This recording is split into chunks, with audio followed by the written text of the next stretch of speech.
En janvier, je te partageais en toute sincérité que ma stratégie ne fonctionnait plus. Que depuis plusieurs mois, je n'arrivais pas à dégager une rentabilité. Je n'arrivais pas à clôturer un mois en positif. Et que cette situation, elle m'impactait. Parce que certes, elle pouvait s'expliquer par des raisons techniques liées au prix et au price action, à un marché qui était plutôt indécis, en range, manipulateur, et donc qui tendait moins vers des mouvements d'expansion, des mouvements clairs, avec un marché directionnel. Ce n'était pas le cas du tout, et ceci explique pourquoi c'était plus compliqué pour moi ces derniers temps. Et pourtant, il y avait aussi une question de fond qui persistait, c'est est-ce que ma stratégie était toujours valide? Est-ce qu'elle était toujours rentable et est-ce qu'elle était toujours valable sur le contexte de marché actuel? Dans la vidéo de janvier, je te disais en conclusion que je n'allais absolument rien changer à ma stratégie, que je n'allais pas du tout revoir mon plan, mes conditions d'entrée, que je n'allais pas du tout changer ma façon d'analyser le marché, ma façon de trader, que je n'allais pas me remettre en question. Et cette décision, je l'ai prise de façon rationnelle, parce que je me suis basé sur de la donnée que j'avais compilée. J'avais près de 500 trades dans mon backtest sur près de 2 ans. Et ces données, ce backtest, me confirmait que ma stratégie, quant à elle, était bien rentable sur le long terme. Même si mes performances chutaient drastiquement ces derniers mois, ce n'était pas forcément une raison valable de changer drastiquement, profondément ma façon de trader et ma façon d'opérer sur les marchés avec la stratégie de l'OPR. Aujourd'hui, dans cette vidéo, on va faire le point sur le DAX, qui est l'indice que je trade quotidiennement sur les marchés financiers. On va voir comment celui-ci a évolué sur ce mois de février. On va voir si on est sorti de ce range. Et on va également voir si les conditions de marché pour ce mois-ci étaient plus favorables à ma stratégie. On va également voir comment ces conditions de marché, cette évolution du prix, ont impacté positivement ou pas mes résultats sur le mois de février. Alors dans cette vidéo, aujourd'hui, ensemble, on va voir si la décision que j'ai posée fin du mois de janvier de ne absolument rien changer à ma stratégie, de ne pas me remettre en question, ni moi, ni ma stratégie, ni mon trading, a été fructueuse ou pas pour moi ce mois-ci. On va voir ensemble les conséquences de cette décision et si j'ai bien fait de ne rien changer. Si tu tombes sur mon contenu pour la première fois et que tu ne me connais pas, moi c'est Val. On est sur Shosh et on est dans la série Journal d'un trader. Journal d'un trader, c'est une série dans laquelle je documente et je journale chacune des étapes de mon parcours d'apprentissage et de mon parcours de réussite vers la rentabilité sur les marchés financiers en trading. Je te partage avec transparence et sincérité tout ce que je vis au quotidien sur les marchés et derrière les écrans. Je te montre ce que personne ne te montre et je t'aborde les sujets que personne n'aborde, notamment sur la psychologie, sur les impacts émotionnels et comment est-ce qu'on peut s'améliorer jour après jour en se concentrant sur le processus et pas sur les résultats. Avant d'aller voir ensemble mes résultats et mes performances du mois de février, on va plonger maintenant sur les graphiques, sur le DAX et on va essayer de comprendre comment le prix a évolué ce mois-ci. Le DAX, c'est l'indice boursier allemand qui représente les 30 plus grosses capitalisations boursières en Allemagne.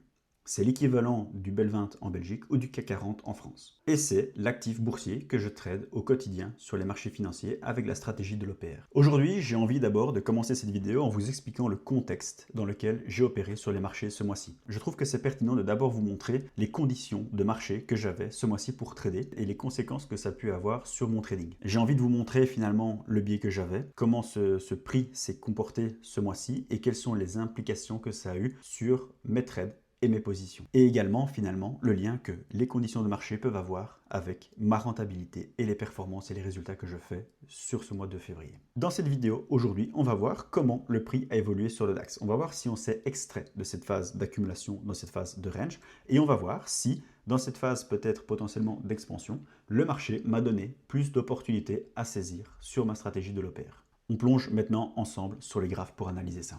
Sur le DAX, qu'est-ce qu'on voit ce mois-ci? On voit qu'on a eu un marché qui a été plutôt haussier sur le mois de février. Donc on avait ce mois de janvier qui était plutôt un mois d'hésitation. On avait eu cette mèche de retournement, cette mèche de rejet qui avait repoussé le prix dans le range. Ici, qu'est-ce qu'on a eu ce mois-ci? On a eu un mois plutôt haussier avec cette forme de bougie plutôt d'expansion. On voit que sur les aspects plutôt techniques, on a eu une prise de liquidité du previous monthly low, c'est-à-dire qu'on est venu rechercher, on est venu trap la liquidité du mois de janvier. Donc on a été rechercher le point le plus bas qu'on a eu en janvier avant de partir à la hausse. Donc ça traduit un positionnement des acheteurs vers une tendance plutôt haussière. Donc en effet, cette manipulation, cette prise de liquidité, cette prise du plus bas du mois de janvier, s'est faite dans une zone d'intérêt. On est dans une zone d'OTE et donc c'est une zone que j'avais identifiée comme étant potentiellement une zone de rechargement pour aller rechercher des longues pour éventuellement aller chercher ensuite des plus hauts par après.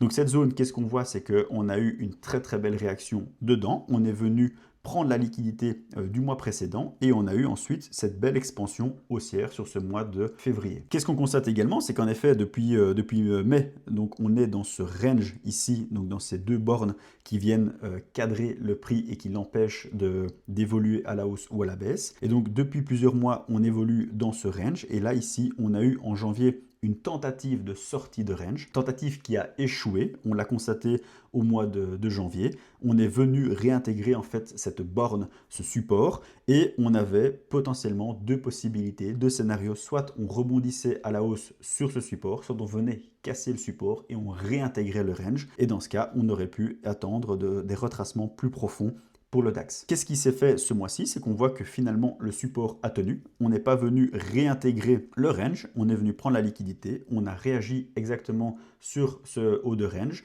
et on s'est appuyé dessus pour faire une expansion haussière sur ce mois de février. Donc ici, a priori, on casse visiblement et de façon structurelle le range. On peut dire maintenant qu'on est sorti de cette phase d'accumulation, de cette phase de range, et on peut s'attendre pour les prochains mois à aller chercher des zones plus hautes. On peut s'attendre à aller en effet faire un nouvel ATH sur le DAX, mais tout dépend de l'évolution macroéconomique et géopolitique pour les mois à venir. Donc prudence, mais en tout cas techniquement, là ici, on s'extrait du range et c'est très positif et ça donne en tout cas une direction haussière pour les prochaines semaines, les prochains mois. En weekly, on constate qu'on a eu 4 semaines haussières sur le DAX. On a eu 4 bougies. Une bougie représente 7 jours, donc une semaine, et on a eu donc 4 semaines qui étaient haussières consécutives.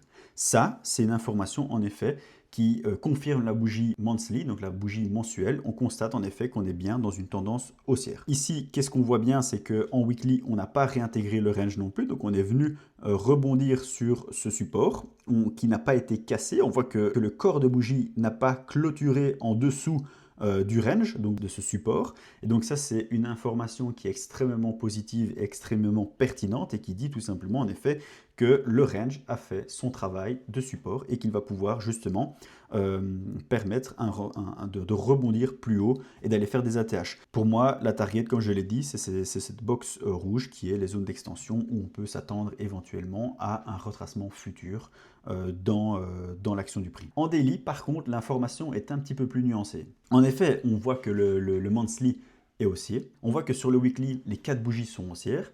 En daily, qu'est-ce qu'on voit? On voit qu'on a des phases d'expansion haussière et on a des phases de retracement. Ça, c'est un price action qui est extrêmement sain et qui est plus facile à trader, tout simplement parce qu'on s'attend en effet à des jambes haussières et puis des corrections qui sont claires, structurées, qui arrivent dans des zones de rechargement, des zones d'OTE, des zones d'intérêt, des POI sur le marché et qui vont permettre des rebonds éventuels et d'aller faire une continuation haussière. Donc on est dans une structure qui est haussière. Si on prend la théorie de Dow, on vient faire des plus hauts de plus en plus haut. Donc on vient ici faire un plus haut, un plus bas, un plus haut, un plus bas, un plus haut. Ça, c'est caractéristique d'une tendance haussière. Et quand on est dans une tendance claire, marquée comme ici, c'est plus facile évidemment d'aller chercher des shorts dans ces phases de retracement et des longues dans ces phases, dans ces zones-ci pour aller chercher ensuite des expansions haussières. Donc, comme je l'ai dit, mon ressenti sur les marchés, c'est que ça a été beaucoup plus clair pour moi de me positionner. Le biais était évidemment beaucoup plus clair. On a eu ici un très très beau choche en daily. J'ai envie de vous le montrer parce que c'est l'image même en fait de ma chaîne YouTube et donc je trouve que ça a du sens de vous le montrer. Mais donc on a ici évidemment cette tendance baissière qui est marquée. On vient refaire un point plus bas, on vient recasser à la hausse et puis on fait une tendance haussière de fond. Si j'extrais ça sur le côté et que je retire un petit peu tout le bruit, tout le visuel qu'on a, on a ici un très très beau choche haussier en daily et donc voilà, c'est un retournement que j'apprécie particulièrement et c'est pour ça que c'est le logo, le symbole de ma chaîne YouTube, au-delà aussi des logiques un petit peu plus psychologiques derrière. Donc on voit en effet ici cette dernière jambe baissière, ce retournement et puis cette tendance haussière qui s'installe donc sur les semaines qui suivent.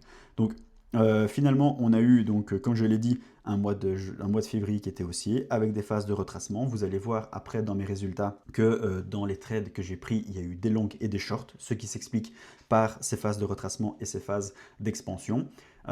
Évidemment, on est dans une tendance de fond qui était pour moi haussière, mais je peux aussi prendre des trades en intraday parce que pour moi, la tendance est en intraday, elle est baissière. Donc voilà, c'est juste dans ma façon de trader. Mais en tout cas, je sentais que ce mois-ci, ma stratégie était beaucoup plus alignée avec le contexte de marché. C'était beaucoup plus clair pour moi. Le biais était clair. Les structures étaient également beaucoup plus lisibles. Et donc, j'ai eu plus facile à me positionner et à avoir des trades qui rentraient, en tout cas, dans ma philosophie et dans ma stratégie. C'était quelque chose que j'avais extrêmement de mal à avoir ces dernières semaines, ces derniers mois, parce que le contexte de marché ne me permettait pas d'avoir suffisamment de phases d'expansion marquées. Et donc, mon setup à 5R, parce que moi, quand je rentre en position, je suis prêt à perdre 1 R pour en gagner 5. Je trade toujours du 1 pour 5. Et ces derniers mois, c'était beaucoup plus compliqué pour moi de me positionner et d'avoir ce setup qui apparaît sur les marchés. Ce mois-ci, ça a été une autre affaire et donc j'ai eu plus d'occasions, en effet, de saisir ces expansions haussières, en tout cas en intraday, qu'on peut voir notamment ici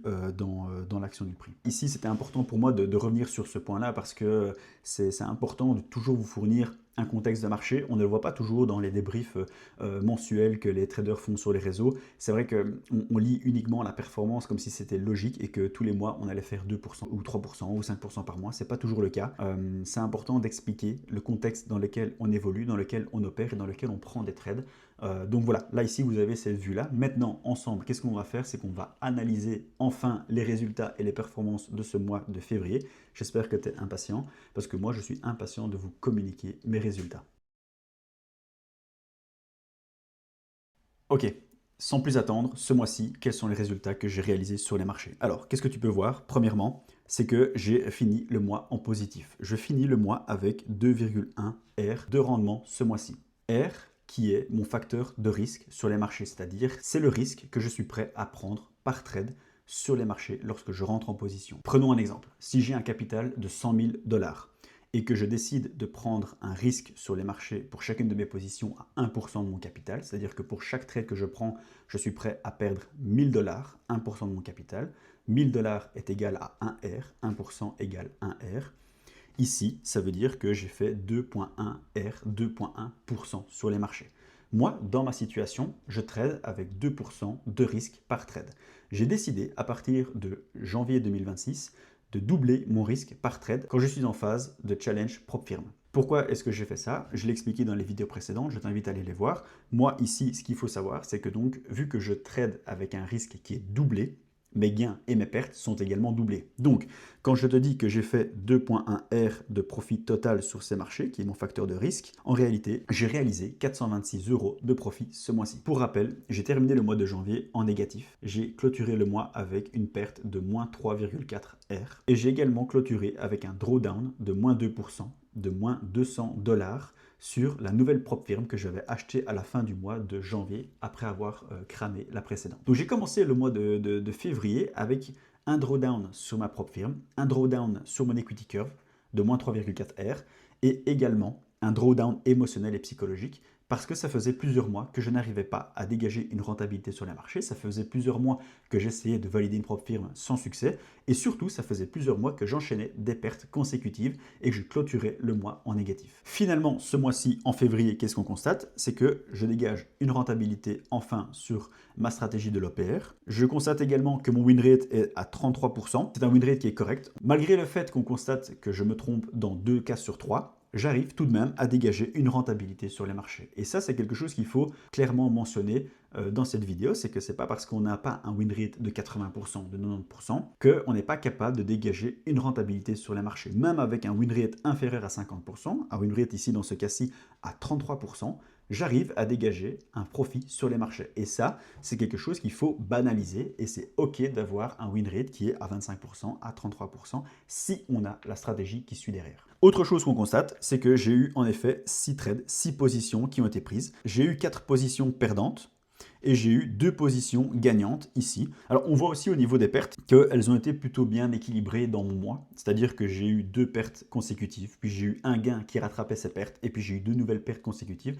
et j'ai eu un gain qui rattrapait ces pertes. Ça, c'est vraiment un scénario idéal, tout simplement parce qu'on ne creuse pas trop sa psychologie et son mindset avec 6 pertes d'affilée, et on a toujours un TP qui vient compenser et remonter son drawdown au fur et à mesure, et finalement, on constate qu'on finit toujours un peu en positif. Et donc c'est de là que viennent ces 2,1 4.1 R de profit parce que j'ai dû compenser 4 pertes ce mois-ci. Maintenant, si on analyse un peu plus l'overview des positions que j'ai prises ce mois-ci, il y a plusieurs choses que l'on peut conclure par rapport à ce tableau-ci.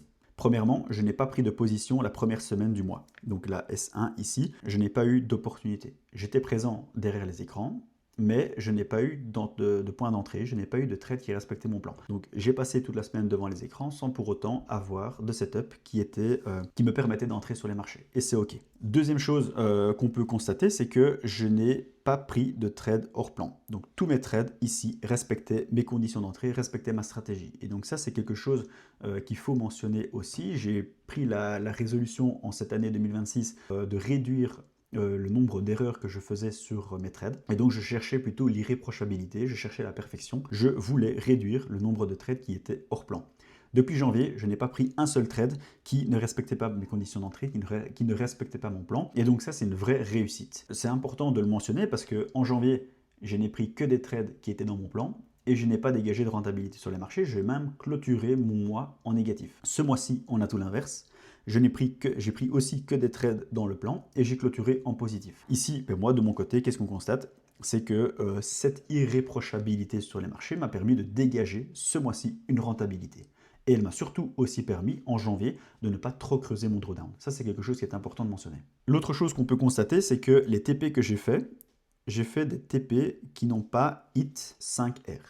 Mes TP n'ont fait que 3R. C'est quelque chose qui est assez anormal dans le cadre de ma stratégie. Et je vais vous expliquer pourquoi. Le premier trade qui date du 16 février 2026, c'est un trade que j'ai dû couper manuellement. Je ne fais jamais ça, sauf pour une seule et unique raison, celle d'un overnight. Je ne trade pas overnight. Qu'est-ce que ça veut dire? Ça veut dire que la plupart de mes trades sont pris en intraday dans la journée et ils sont clôturés vers 18h ou 19h.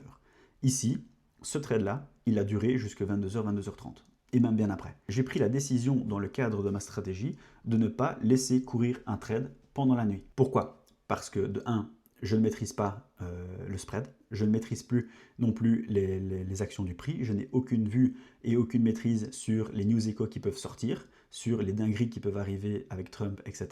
Vu que moi je suis en décalage horaire, je ne sais pas ce qui peut se passer, donc je n'ai aucune capacité à manager mon trade correctement. Je peux me réveiller un matin avec une mèche de liquidité importante où je me suis fait stop loss et j'ai perdu plus que ce que je voulais vraiment perdre. Et donc dans ces conditions-là, je décide toujours de couper manuellement avant la clôture de la bougie ou daily ma position. Donc ici, j'ai clôturé ma position vers 22h30, 23h avant d'aller dormir et je l'ai clôturé en profit à plus 3R. Qu'est-ce qui s'est passé pendant la nuit? C'est que le prix a été touché mon TP, finalement ma target, et donc j'aurais pu en effet clôturer la journée à 5R, mais parce que j'ai coupé manuellement mon trade, eh bien voilà, j'ai terminé en profit. Ça, c'est quelque chose qu'il faut également expliquer et banaliser. C'est que l'objectif, c'est de faire du profit, c'est bien d'avoir une logique d'appliquer sa stratégie, mais c'est aussi important d'avoir une logique de protection émotionnelle et de protection du capital. J'aurais pu me faire sortir avec une mèche de liquidité qui pouvait en fait creuser drastiquement mon compte et ma validation de propre firme. Je pouvais également avoir une nuit qui était perturbée, un sommeil qui était perturbé parce que j'avais toujours un trade en cours, un stress potentiel et une excitation de me réveiller le matin en me disant est-ce que j'ai TP ou est-ce que je me suis fait stop loss. Je ne veux pas revivre ce genre de choses et donc j'ai décidé de couper manuellement et d'avoir une nuit qualitative pour recommencer à trader le lendemain sur les marchés. Ça fait partie aussi des règles que j'ai mises en place pour me protéger émotionnellement et psychologiquement et également pour protéger ma santé mentale et perdurer sur le long terme en trading. Le second trade que j'ai pris à la fin du mois, donc le 26 février, est un trade que j'ai là aussi coupé manuellement. Là ici je l'ai coupé parce que je n'avais pas une forte conviction sur le trade qui a été pris. C'était un trade en effet 5 étoiles, mais je sentais que l'action du prix était plutôt compliquée. C'est-à-dire que le prix n'était pas impulsif. Je sentais qu'il y avait un ralentissement dans cette expansion haussière. On arrivait dans des zones d'extension et de retournement potentiel. J'ai observé des retournements M3, M5 et M15. J'ai constaté aussi des mèches de liquidité qui traduisaient un reversal en M15 et donc j'ai senti qu'il y avait une force vendeuse dans des zones d'intérêt potentiel et donc je pouvais potentiellement ne jamais aller toucher mon TP à 5R. Qu'est-ce que j'ai fait? C'est que j'ai trailé mon trade et je suis sorti à plus 3R manuellement. C'est quelque chose qui n'arrive pas souvent, mais qui est arrivé ici parce que je ne me sentais pas robuste émotionnellement. Comme je l'ai dit, ça faisait plusieurs mois que j'enchaînais des pertes, ça faisait plusieurs semaines que je n'arrivais pas à avoir des setups à 5R. On était à la fin du mois J'étais encore en négatif sur ma propre firme et surtout sur mon equity curve. Et donc, j'avais la possibilité, en sortant à 3R, de sécuriser un mois en profit, de sécuriser aussi une propre firme et recommencer le mois de mars en positif sur cette propre firme. Et donc, j'ai décidé volontairement de manager et de trailer mon stop sur ce trade pour pouvoir sortir à 3R. Parce que j'étais dans une faiblesse émotionnelle où je n'étais pas capable d'accepter psychologiquement, moralement, émotionnellement un trade qui gravite autour des plus 4R, qui se rapproche de mon TP, mais qui ne le touche jamais et qui vient me sortir soit en stop loss, soit à break-even. Je n'étais pas capable de surmonter ce break-even ou ce stop loss à ce moment-là de mon mois. Et donc, j'ai préféré m'écouter, comprendre mes besoins et de me dire que là, j'avais potentiellement la possibilité de clôturer en positif ce mois-ci. Décision qui a été extrêmement pertinente parce qu'en effet, le trade n'a jamais touché mon TP et il s'est retourné. En temps normal, j'aurais accepté un trailing stop loss et j'aurais gagné plus un R. Ici, plus un R ou un break-even n'était pas suffisant pour finir le mois en positif et donc je suis sorti à plus 3R. Donc vous voyez que cette décision, elle est basée en effet sur un check-up émotionnel, sur un besoin émotionnel et mental et psychologique, mais elle est surtout aussi basée sur un price action et sur une analyse technique et un retournement qui avait été constaté. L'ensemble de ces phénomènes m'ont poussé à prendre cette décision qui s'est avérée positive, mais elle aurait pu aussi s'avérer négative et en fait le trade venait me sortir à plus 3R et puis repartait dans ma direction et il allait toucher mon TP, j'aurais gagné plus. Mais voilà, j'avais accepté ce scénario-là et je voulais sécuriser un profit pour le mois de février parce que je sentais que j'en avais besoin émotionnellement et psychologiquement. Et ça, c'est quelque chose qu'il faut également partager aujourd'hui dans cette vidéo. Cette décision m'a permis aussi de remonter mon drawdown et de revenir à une equity curve qui frôle le break-even. Donc on voit que sur cette année, donc ça c'est un RR cumulé sur toute l'année, c'est l'equity curve, c'est l'évolution de mon capital sur toute l'année depuis le 1er janvier 2026. On voit que j'ai traversé une phase de drawdown qui était conséquente et qui était liée à toute cette phase ici de pertes consécutives qui se sont enchaînées. J'ai enchaîné 6 pertes d'affilée. C'est quelque chose qui est énorme. Ça arrive dans le cadre de ma stratégie. Mon backtest me confirme en effet que 6 pertes, c'est des choses qui arrivent. D'où l'importance d'avoir un money management dynamique, ce que je n'applique pas ici en phase de propre firme, mais du coup je me suis pris des pertes sèches et ce qui fait que j'ai cramé ici ma propre firme en janvier et que j'en ai repris une. Et donc en fait à partir de ce trade ici, le trade numéro 5, j'ai commencé à trader sur ma nouvelle propre firme. Qu'est-ce qu'on voit? J'ai eu en effet 3 pertes consécutives encore sur ma nouvelle propre firme. J'ai eu ensuite ce trade, ce TP qui m'a permis de faire plus 3R et qui m'a permis de remonter tout doucement mon drawdown. J'ai à nouveau enchaîné les 2 pertes consécutives ici et j'ai eu ce dernier trade qui a été managé manuellement et qui m'a permis de sortir avec 3R à nouveau et qui m'a permis de remonter tout doucement et de tendre vers le break-even à la fin du mois de février. Dans une logique d'analyse de trading, on voit qu'il y a eu ici un BOS, donc un break of structure.